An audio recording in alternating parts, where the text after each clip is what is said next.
The first thing I'm going to do here today is a current event. This is something that I first saw on Thursday, and it's something that's going to be a part of our lives going on, I think. And this is called BRICS Pay.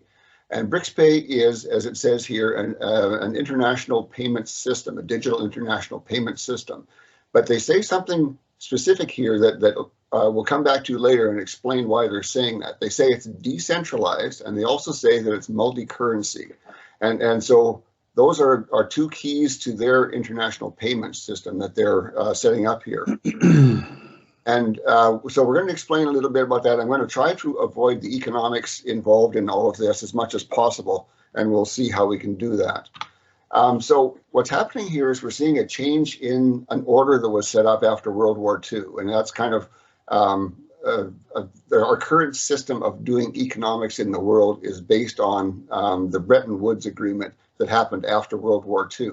And we're seeing what is working towards, and at least looking like it's working towards, is a change in that order, in that economic order.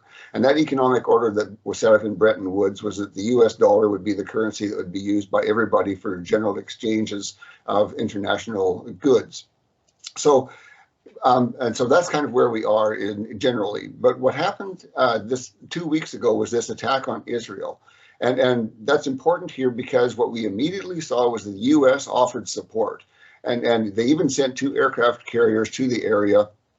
And there were lots of speeches made. And this week, even more speeches were made by the president supporting Israel.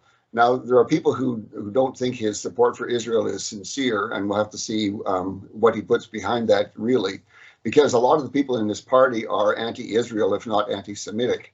And so it's hard to imagine that he would be so strongly for Israel. But this is something we've seen with Israel. Whenever Israel gets attacked, is that we jump in. We've always been the supporter for Israel. But if you look at Bible prophecy, you'll see that it talks about 2 attacks that are going to happen on Israel. And there is nobody who jumps in like that. There is no mention of anybody who jumps in. Only God is the only one who does anything to help them. And so we can see that there's a change between where we are now and what happens in Bible prophecy. And so Bible prophecy, when you look at all of it, it occurs in a world where there is no single world power like the U.S. is currently. There's no one who's doing the kind of things that America has done all of its time. And so we have to assume from that America is not significant on the world stage. If Israel was attacked as now, you would expect America to jump in and help, but you don't see that. And also, you don't see any mention of Western European countries, too. And because that's all part of the Bretton Woods system, maybe that's not a surprise, but if that whole system kind of goes down, everybody would go down. So, and so what we see in the Bible is when it starts to detail and get into the details of that last generation of time before the second coming, what you don't see is any of these. You don't see any of the Americas, North America, South America. You don't see any of that. You don't see any of Western Europe mentioned. You see a world that is kind of North Africa, Middle East, and farther out to the east, like out as far as China. But you don't really see anything more than that ever mentioned, as though they aren't important or aren't there or something. So definitely the Bible is in a different world than we are right now. And because that description of that last generation doesn't talk about these countries existing, we have no idea. There's no detailing of how that ever happened, what it was that caused that change. And so we kind of have to do a little bit of guessing to look at that. But here we are in a time now where we are seeing what looks like changes coming to that order. And so we know from what the Bible says that the U.S. is going to have to become much less than it is now. I've talked about that many times before. And I first understood this in 2012 when I was starting to understand Revelation better. But I couldn't see at that time how that would happen. It didn't seem like an imaginable thing that the U.S. wouldn't be there to jump in always. But now, as more time has passed since then, only 11 years have passed since then, but parts of the picture are starting to emerge now, how that might happen and how the U.S. might become much less than it had been. And that's because the US is showing that it has a lot of problems right now. Not just the US, all of the European countries are in the same situation. They have very high debts. They can't seem to stop their spending. They've got all sorts of economic problems, otherwise, political problems. And the world is looking like a shaky mess right at the moment. And so all of these things are happening at this time. And so this current event study is going to cover one particular problem, and that is this BRICS Pay that I mentioned at the start. So as that sign said for the BRICS Pay, it's a new system for international payments. And you've heard of Apple Pay, you've heard of Google Pay, and you may have heard of Samsung Pay and some others. But this is BRICS Pay, but it's not the same as any of those. BRICS Pay is quite different from those. Apple Pay and those others like Google Pay and Samsung Pay, those are really just extensions of bank payment systems. So they're really no different than putting your debit card down or putting your credit card down, except that you do it with your phone. And so they really are just extensions of the bank payment system. And as part of the bank payment system, you can actually do those same sort of things in other countries. So you could use your credit card via Apple Pay in Italy or something like that. And that's made possible because your bank payment systems include provision for international payments. And so they will actually, if you go to a foreign country, you can put down your credit card and use it there, and it comes out of your bank account, or it goes, if it's a debit card, it comes straight out of your bank account. And we did that when we were in Italy. We went to a bank machine and we were able to use the bank machine to get some money. And that's entirely possible because of the system that's been set up for international payments. And this international payment system is called SWIFT. And so when your bank card is used like that, what happens is they use a system called SWIFT that does the international part of that transfer. And so SWIFT takes care of letting the machine in Italy know that it should actually give you some money. And that's how that whole exchange happens. As I said, I want to avoid a lot of the details in these things. So that system is called SWIFT, and we'll talk about that in just a bit more detail in a moment. So BRICS Pay is intended to be a replacement for SWIFT. And the people who are setting up BRICS Pay really have some problems with SWIFT, and we'll get into that too. So SWIFT, what is it? It's an acronym. It stands for Society of Worldwide Interbank Financial Telecommunication, which doesn't really tell you very much. It's an organization that was set up not that long after the Bretton Woods Agreement that allowed international commerce to happen. And it's controlled by the G10 countries, which are the US, the UK, European Union, Canada, and Japan. And so those 10 countries are in charge of SWIFT. And it's done that way because it was set up as part of Bretton Woods. And so this method was initially just for the US and Europe and those countries to exchange financial information. But it exploded after that, and it became the worldwide system. And so SWIFT is used for anything. If you want to send money to non-European countries, you can do that just via SWIFT. It's easy to do. And so SWIFT provides an electronic system, and this system is a method for, it doesn't exactly transfer money, but it effectively transfers money. I'm avoiding details here again, but it allows you to transfer money between countries and between currencies at the same time. And so SWIFT takes care of all of that. So on this SWIFT system, by far, and it's not even close, the money transfers are done in US dollars. And that's also kind of part of the Bretton Woods system. And it makes sense also for the people who are using it because converting one currency to another has a cost. So if you've ever gone to a foreign country and used your credit card, you see an additional cost show up on your credit card bill when you use it. And that's usually something like a 5% charge that you get charged in addition to the actual price that you paid with the card. And so that's the exchange to do the currency. So they take money from you to pay for that currency exchange. And so what the SWIFT system really does is people use US dollars for everything. And so the parties who are doing an exchange, one of them is prepared to accept US dollars and the other one is prepared to send US dollars, even though the item might have been priced in who knows, euros, let's say. And so they decided among themselves that they're going to do the exchange in US dollars. And the reason they're doing that is that every country has US dollars stored up. Every bank has US dollars stored up. And so they can do these exchanges in US dollars. So they make a decision on what the exchange rate is going to be. And instead of exchanging it in the real currencies of the people, which might be different currencies, it might be a person using US dollars and another person using euros, they decide that they're going to work in US dollars because both parties have US dollars. And again, this is something that kind of came out of the Bretton Woods system. It was sort of built into SWIFT, although SWIFT does allow currency exchanges in other currencies. The bulk of it by far is done in US dollars. And especially that's true for things like oil.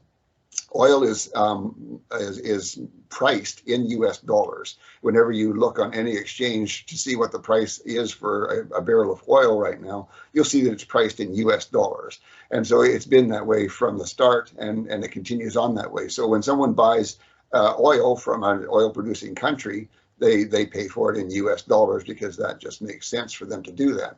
And both countries have US dollars and they have US dollar accounts, and they can exchange all of that, and it happens that way.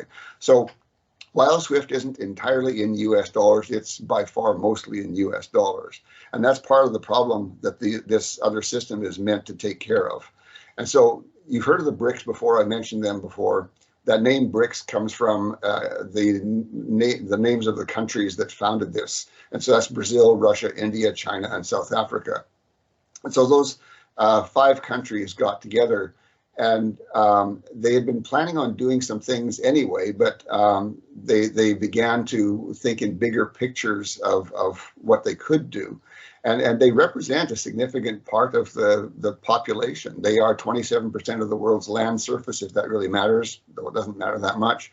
They are 42% of the global population. That's significant. So a very large number of the people on the earth are from those 5 countries. And they represent 27% of gross world GDP. So that's significant too. That's a quarter of the world's GDP are in these 5 countries. And it's not just those 5 countries. What's happened now is that other countries are trying to join them, and some of them have actually been invited to join and are expected to become full members on January 1st. And these are Argentina, Egypt, Ethiopia, Iran, Saudi Arabia, and the United Arab Emirates. And one of the things that you see there is there's a lot of oil countries involved there. So Iran, Saudi Arabia, UAE, those are all big oil producing, oil consuming countries. And so this system is really going to be first used mostly for oil exchanges, and already has been used for that. And there are other countries that are looking at this and have expressed an interest, and I won't go through all of their names, but there seems to be quite a few smaller countries that are piling onto this system, and partly because of what it offers. And so we'll talk now a bit about what BRICS Pay is and how it came to be. And it really came to be because of the Ukraine war. At the request of Ukraine on March 1st of 2022, now this is just after they were attacked by Russia, the European Union, the United Kingdom, Canada, and the United States all agreed to remove 7 of the major Russian banks from the SWIFT system. And so it was no longer possible for most Russians to be able to do any international currency exchanges, and therefore they couldn't exchange products, sell products to other countries. And so it really shut them down. Now, this wasn't the first time this had been done. It was the second time. It was this kind of a dirty trick, to be honest, was done to Iran originally some time back when Iran was misbehaving. But what happened here is that Russia was pretty much shut down from world commerce because of being thrown out of the SWIFT system.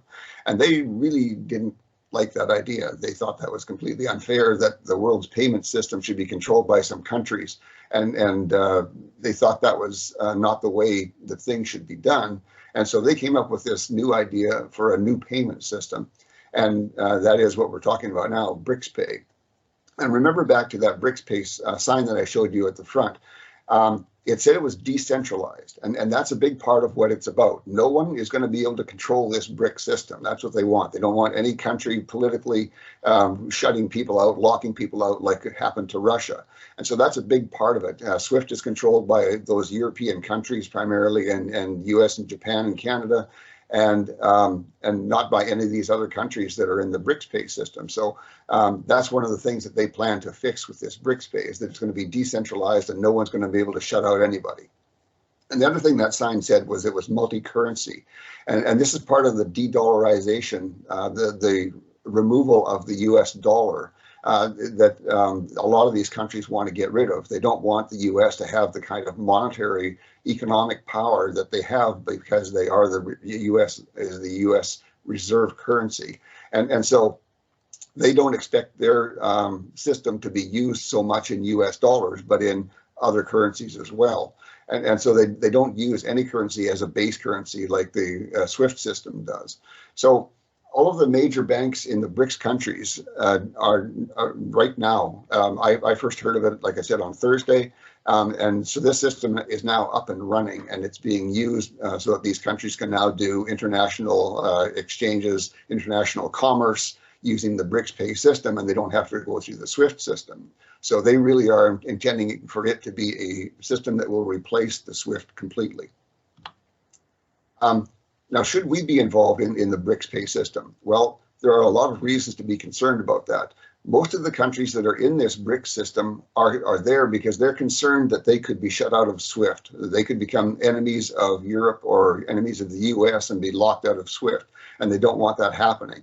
And the reason that they're afraid of that is because some of them are what you'd call frenemies, and others are really potential enemies of the US and the EU.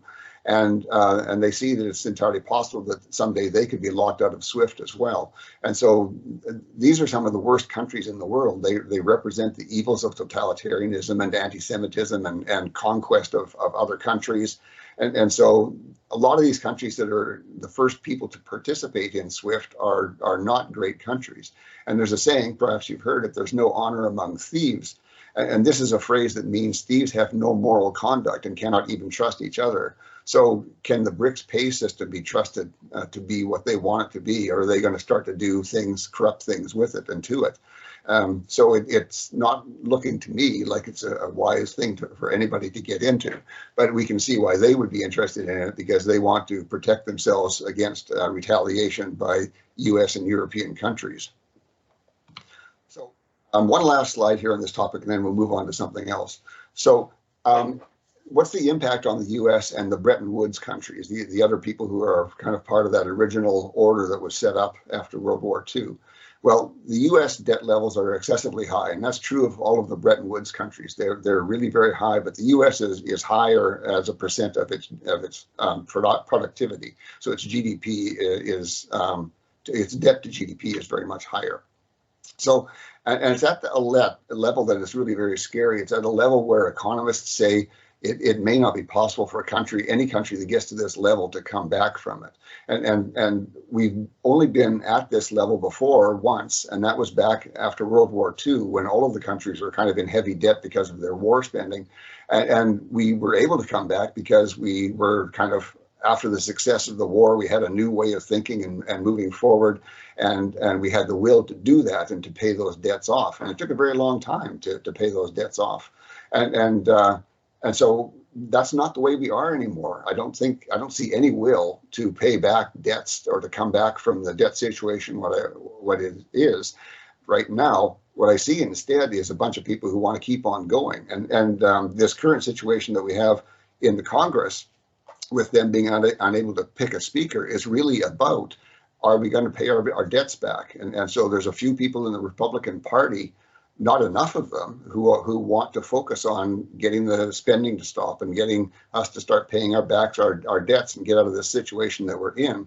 But there aren't enough people in the Republican Party to push that through. And certainly there are none in the Democratic Party. So I think we're in a situation now where we can't come back because we don't have the political will to do it.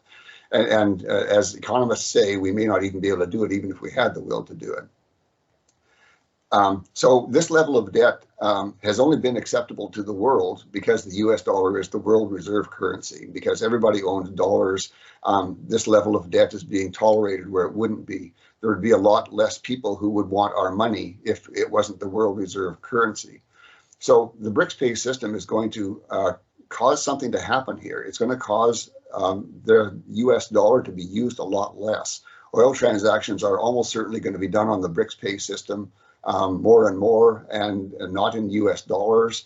And as people start using the US dollar less and less, what happens is it moves towards not being the reserve currency anymore, and it loses that status. And when it loses that status, people begin to say, ooh, your debt is far higher than you can justify, and that's a problem.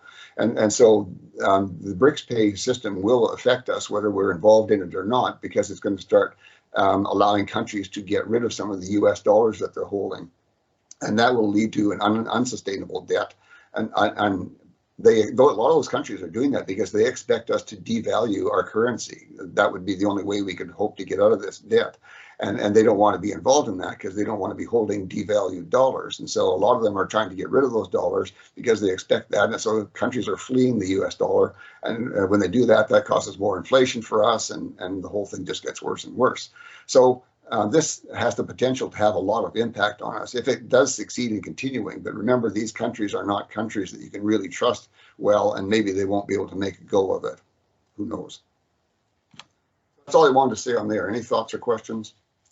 Yeah, I wanted to comment that it seems like this administration that we have is the cause of being very weak, the U.S. being very weak.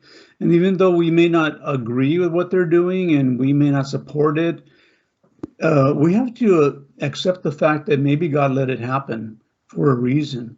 So he's putting us in a position where we are helpless to help Israel. I mean, we can promise all kinds of things, but I don't know how much we can do.